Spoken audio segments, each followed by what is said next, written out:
అందరికీ నమస్కారం. నేను doctor Bharati Devi, consultant medical pediatric and hemato oncologist, Sayan cancer clinics, Visakhapatnam. ఈరోజు మనం మాట్లాడుకోబోయేది ఊబకాయము, అధిక బరువు మరియు క్యాన్సర్ గురించి. ఊబకాయము, అధిక బరువు అంటే ఎవరిని అంటారంటే, ఎవరైతే పర్సన్స్ వాళ్ళ బాడీలో అధిక శాతం కొవ్వు పేర్కొనబడిందో వాళ్ళని ఓవర్ వెయిట్ లేదా ఒబెసిటీ కానీ ఊబకాయం కానీ అని అంటాము. స్టాటిస్టిక్స్ని బట్టి 5గురిలో ఒకళ్ళు ఈ ఊబకాయం సమస్యతో బాధపడుతున్నారు.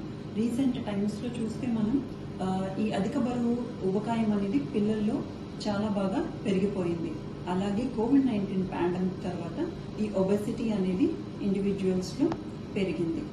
ఈ ఊబకాయం, ఓవర్ వెయిట్ సమస్య వల్ల చాలా ఆరోగ్య సమస్యలు మనకి తలెత్తుతాయి. అందులో ఒకటి గుండెకి సంబంధించిన జబ్బులు కానీ, షుగర్ కానీ, బీపీ కానీ, నిద్ర సమస్యలు కానీ, మెంటల్ డిస్టర్బెన్సెస్ కానీ, క్యాన్సర్లు కానీ వస్తున్నాయి.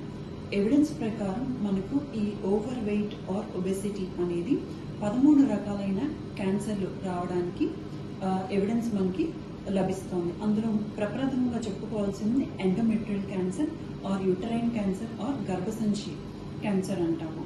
ఎందుకు ఈ అధిక బరువు లేదా ఒబెసిటీ ఉన్న వాళ్ళకు ఈ గర్భసంచి క్యాన్సర్ వస్తుందంటే, ఈ వీళ్ళలో ఎడిపోస్ టిష్యూ అంటే కొవ్వు టిష్యూ ఉంటుంది కదా, అది వాటి నుంచి ఈస్ట్రోజన్స్ అనేవి ఎక్కువ ప్రొడ్యూస్ అవుతాయి. ఈ ఈస్ట్రోజన్స్ అనేది ఎక్కువ ఉండడం వల్ల ఎండోమెట్రియంలో మార్పులు చెంది ఆ యూట్రస్ నుంచి క్యాన్సర్స్ అనేవి ఇంక్రీజ్ అవుతున్నాయి.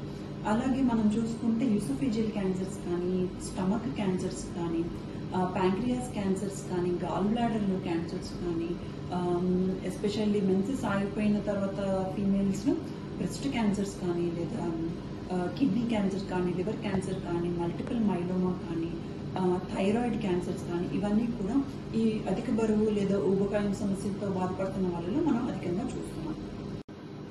అధిక బరువు లేదా ఊబకాయం ఉండడం వల్ల వాళ్ళకి స్క్రీనింగ్ చేసేటప్పుడు కూడా మనము మిస్ అవ్వడం అనేది ఉంటుంది. అంటే క్యాన్సర్ని డిటెక్ట్ చేయడంలో డిఫికల్టీస్ మనం ఫేస్ చేస్తాం. అలాగే ఈ ఒబెసిటీ ఉండడం వల్ల క్యాన్సర్ ట్రీట్మెంట్ టైంలో కూడా డిఫికల్టీస్ ఫేస్ చేస్తారు. లైక్ ఆపరేషన్ చేసిన తర్వాత వీళ్ళకి వూండ్ పోస్ట్ ఆపరేటివ్ రికవరీ కానీ, వూండ్ హీలింగ్ ప్రాబ్లమ్స్ కానీ ఉంటాయి. అలాగే కీమోథెరపీ ఇచ్చిన తర్వాత ఎక్కువ డోస్ ఇవ్వడం వల్ల దాన్ని టాలరేట్ చేయలేకపోవడం వల్ల కూడా సమస్యలు వస్తాయి.